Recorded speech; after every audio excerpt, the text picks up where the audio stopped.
እንዴ እሺ ሸራቱ እኔ አሰብኩበትና ቅጄበት የሆነ ነገር ነው። ስለዚህ ወንበር አስይዣለሁ፣ ጠረጴዛ ተያይዟል፣ ሁሉ ነገር የተሟላ ነው። እሺ ለምን አልነገርከኝም? ራት እንደዚህ ነው የሚሄደው? ነው በማች ነው የምንገባው። በቃ ሚዜ ምን እንምሰል፣ ሙሽራ ምን እንምሰል፣ አንድ ላይ እንገባለን።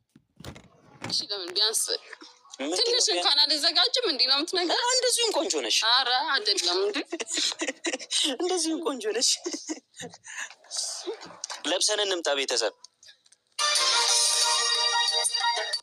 እስኪና ይልሽ የኔ ቆንጆ የኔ ቆንጆ ነይነሽ ነይ ነይ ነይ ነይ ነይ ነይ ነይ ብቅ በይ ከጎጆሽ። እስኪና የኔ ቆንጆ የኔ ቆንጆ ና ና ና ና ና ና ና ብቅ በይ ከጎጆሽ።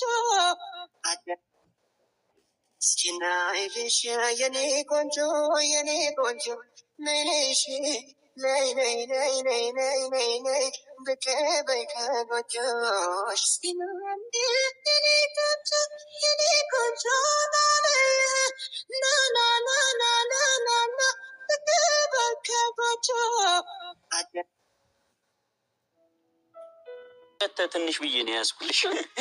የኔ ሁለት ትንሽ አሳነሳቸው ሰጠኝ ምናምን ብዬ እንደዚህ መር ብለን ጸደት ተብሎ መጥፋት። እንግዲህ ወደድሽው? በጣም ይደኩነት ምንድን ነው የሚለኝ? የሆነ ታላቅ አይለያችሁ ነው እንዴ? ነው ኦኬ። አይለያችሁ ትርጉሙ ማለት ነው። እና ቤተሰቦች ያው ይህ ለመጀመሪያ ጊዜ አይደለም ያደረጉት። ከዚህ በፊት ማድረግ ያውቃለሁ፣ ግን ከአንቺ ጋር ደግሞ ለመጀመሪያ ጊዜ ነው። እንደወደድሽው ተስፋ አደርጋለሁ። በእኔ በኩል ስጦታ ነው አይባልም። ሀግሚ ሀንግ ነው ሀንግ ሀግሚ ሀግ ነው ሀግ። እና ቤተሰቦች አሪፍ ቆይታ እንደነበረን ተስፋ አደርጋለሁ። አፎም ትባላለች፣ የቡታጀራ ተወላጅ ናት። የቡታጀራ ሰዎችን ስታውቁ ደግሞ ፍቅር እንደሆኑ ተወዳጅ እንደሆኑ ታውቃላችሁ።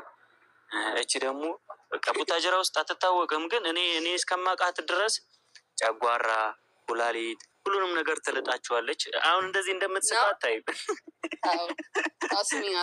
እሺ ስምሽን አላጠፋም፣ ግን